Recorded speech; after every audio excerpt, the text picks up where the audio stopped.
اس کے اندر ایک اس آدمی کا بھی ذکر کیا جس کے داہنے ہاتھ سے جو کچھ خرچ کرتا ہے بائیں ہاتھ کو پتہ نہیں چلتا کس نے کیا خرچ کیا، یعنی چھپ چھپا کر کے، لوگوں کو نگاہوں سے بچا کر کے، عام لوگوں سے بچ کر کے گھروں تک جا کر کے پہنچا کر کے آتا ہے۔ اس کے لیے اعلانات نہیں ہوتے بلکہ اس کے گھر تک آپ جا کر کے پہنچا کر کے آئیں تاکہ لوگوں کو پتہ نہ چلے، اس کی بھی عزت باقی رہ جائے، آپ کے بھی نیکی باقی رہ جائے، ریاکاری کا کہیں شکار نہ ہو جائے۔ اس لیے کہ شیطان غیر شعوری طور پر ہماری عبادتوں کو ریاکاری کے اندر لگا دینے کی کوشش کرتا ہے۔ اس لیے ہمیں شیطان کے چیلنجوں سے اور شیطان کے مکر و فریب سے ہمیں بچنے کی ضرورت ہے۔ اور آخری چیز کہ فراغ کا قبل شغلک، کہ آپ کے پاس جو خالی اوقات ہیں اس کو مشغولیت سے پہلے غنیمت سمجھ لیے۔ آپ کو اللہ تعالیٰ نے جو وقت دیا ہے، اس وقت کا ایک ایک وقت کا، ایک ایک منٹ کا، ایک ایک سیکنڈ کا آپ کو حساب کتاب کرنا۔ مسلمان کے پاس ٹائم پاس کے لیے کوئی چیز نہیں۔ ہم یہ سمجھتے ہیں نہیں، یہ ٹائم پاس کے لیے کوئی کیرم بورڈ کھیلتا ہے، کوئی کچھ کرتا ہے، کوئی کچھ کرتا ہے،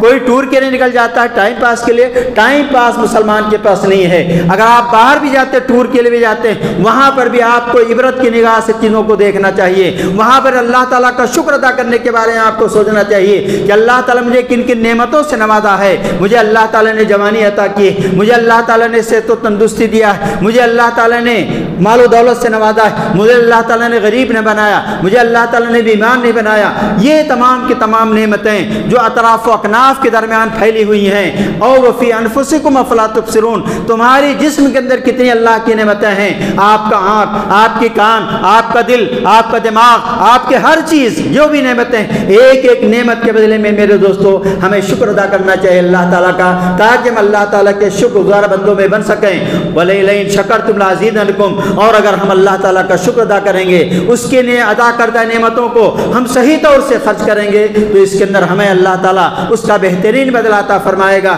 اس دنیا کے اندر بھی اور آخرت کے اندر بھی اللہ تعالیٰ کامیابی عطا فرمائے گا۔ اس لیے ہمیں چاہیے کہ ہم کو جو اللہ تعالیٰ نے وقت دیا ہے، وقت کو نکالنا پڑتا ہے۔ لوگ کہتے ہیں ہمارے پاس وقت نہیں، وقت کو نکالنا پڑتا ہے میرے دوست، وقت کو مینیج کرنا پڑتا ہے، وقت کو منظم کرنا پڑتا ہے، تب آپ کے لیے وقت نکالنے کا موقع ملے گا۔ رمضان کا مہینہ آ رہا ہے، روزے کا مہینہ آ رہا ہے، اس کے اندر بھی آپ کو وقت نکالنا ہے 5 وقت کی پابندی کے ساتھ نماز پڑھنے کے لیے، قرآن مجید کی تلاوت کے لیے، تراویح کی نماز پڑھنے کے لیے، تہجد کے اندر اٹھنے کے لیے، سحری کھانے کے لیے، یہ تمام کے تمام چیزوں کے لیے آپ کو محنت کرنا پڑتا ہے۔ آپ اپنی دکان بھی آپ کو بند کر کے نماز کے لیے آنا پڑے گا۔ من ترک للہ شیئا عوضہ اللہ خیرا من، جو آدمی اللہ کے خاطر کوئی چیز چھوڑے گا، اللہ تعالیٰ اس سے بہتر بدلہ اس کو عطا فرمائے گا۔ اگر آپ یہ سوچتے ہیں کہ میں دکان بند کر کے جاتا ہوں، پتہ نہیں کتنے کسٹمر میرے نکل جائیں گے، اس کی فکر بالکل مت کیجیے۔ روزی روٹی کا مالک اللہ تعالیٰ ہے، آپ کو وہ تمام روزی ملے گی جو آپ کی قسمت میں لکھی گئی ہے،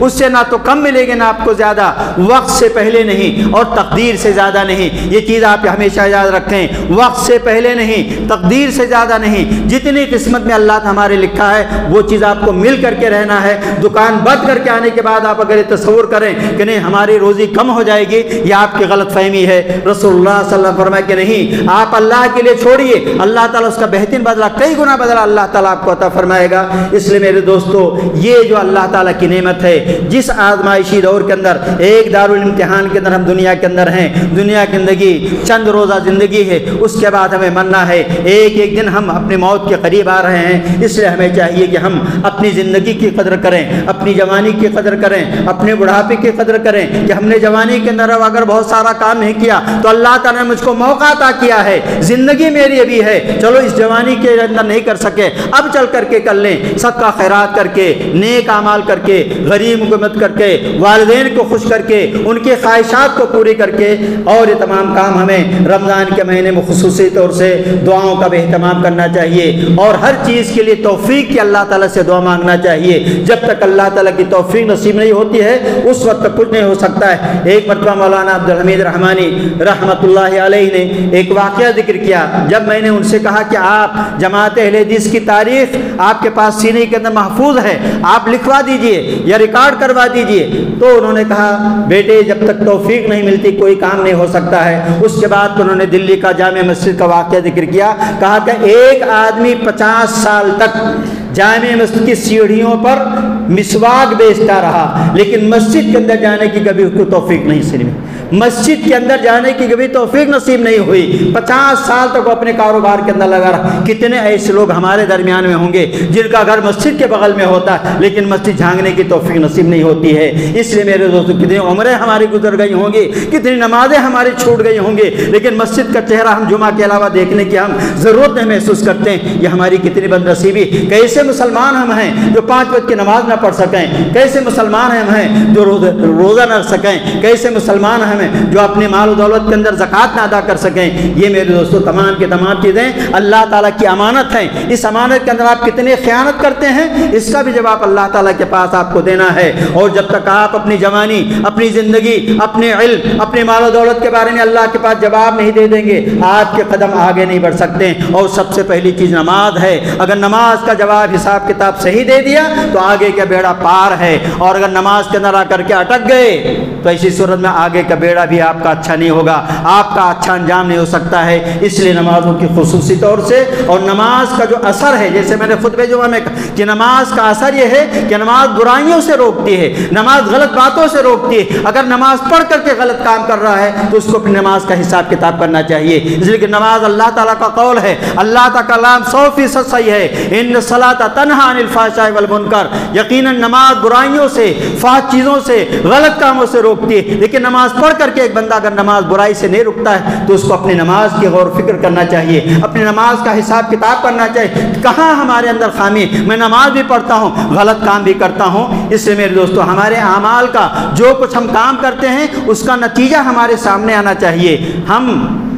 پنکھا جلاتے ہیں، پنکھا اگر چلتا رہے ہوا نہ آئے تو کیا فائدہ ہے؟